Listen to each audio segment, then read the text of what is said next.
Բաքվի բանտում պահվող Արցախի ռազմաքաղաքական ղեկավարության և մյուս 15 գերիների դատական նիստերը մինչև դեկտեմբերի վերջ կավարտվեն, համոզված է Միեդում հայ գերիների շահերի պաշտպան Սիրանուշ Սահակյանը։ Կազդարարեն, որ դատավարությունը ավարտված է, դատարանները հեռացել են խորհրդակցական սենյակ։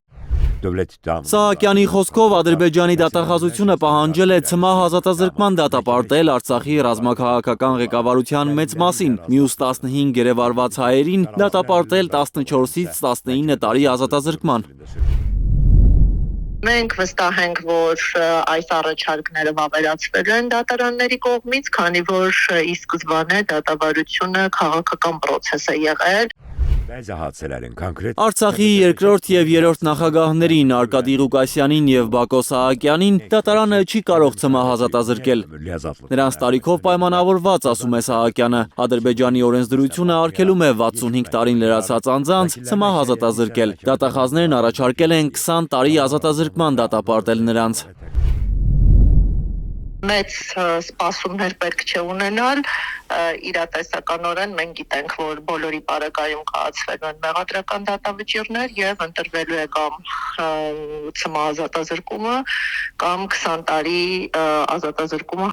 Արցախի նախկին նախագահ Արայիկ Հարությունյանը, նախկին արտգործնախարար Դավիթ Բաբայանն ու գեներալ-մայոր Դավիթ Մանուկյանն են երեկ խոսել Բաքվի ռազմական դատարանում։ Ըստ Ազերթաջ պետական լրատվական գործակալության նրանք չեն ընդունում իրենց առաջադրված մեղադրանքը։ Տրվել է վերջին խոսքով հանդես գալու հնարավորություն, առաջիկա նիստով հանդես կգա Ռուբեն Վարդանյանը։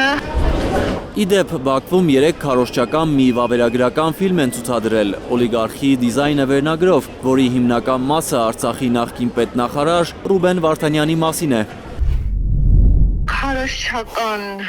տեսանյութ է, որը փորձում է հիմնավորել, որ իրապես Արցախում կատարվել են ահաբեկչական գործողություններ, սա կրկին Արցախի ինքնորոշման իրավունքը մերժող քարոզչական նյութ է։